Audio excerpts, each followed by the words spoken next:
ഇന്നിറങ്ങിയ ഒരു സ്വാലിഹ് പിന്നെ നിഴൽ വ്യാപാരി, ഇത് രണ്ടും മികച്ച ചിത്രങ്ങളാണ്. കാരണം എന്താ വെച്ചിട്ടുണ്ടെങ്കിൽ ഒന്ന് സന്ദേശങ്ങളുണ്ട്, സമൂഹത്തിന് കൊടുക്കാൻ പറ്റിയ നല്ല സന്ദേശങ്ങൾ ഈ സിനിമയിലൂടെ ഈ ഡയറക്ടറും ഇതിൻ്റെ കഥ അത് പറയാൻ വേണ്ടി വളരെ വിജയകരമാണ്. കാരണം നമ്മൾ ആ സിനിമ കണ്ടപ്പോൾ രണ്ട് പാർട്ടാണ് സിനിമ.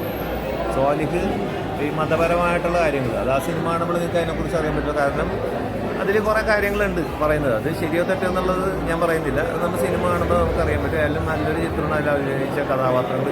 ഇത് പ്രത്യേകം പറയേണ്ടതില്ലേ, നമ്മുടെ DOP Jaleel Badusha super. Camera എന്നൊരു സിനിമയുടെ മുഖ്യ ഘടകം. പിന്നെ ഡയറക്ഷൻ ഇല്ലെന്നല്ല, പക്ഷേ ഡയറക്ടറുടെ നിർദ്ദേശപ്രകാരം ചെയ്യുന്ന ആ ക്യാമറമാൻ്റെ ഇതില്ലേ അതിഗംഭീരമാണ്. നല്ല ഫ്രെയിമുകളാണ് ഈ രണ്ട് പാർട്ടിലും വന്നിട്ടുള്ളത്.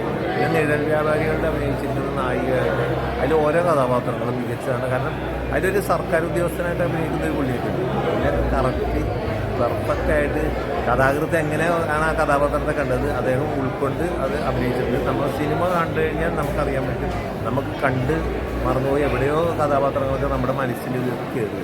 അതിൽ നല്ലൊരു ചിത്രം. ഈ രണ്ട് പാർട്ടും അടിപൊളിയാണ്. ഇതിൻ്റെ ഡയറക്ടറിന് മാത്രമല്ല ഇതിൻ്റെ പ്രൊഡ്യൂസർമാർക്കും ഒക്കെ അഭിനന്ദനങ്ങൾ ആശംസിക്കുന്നു.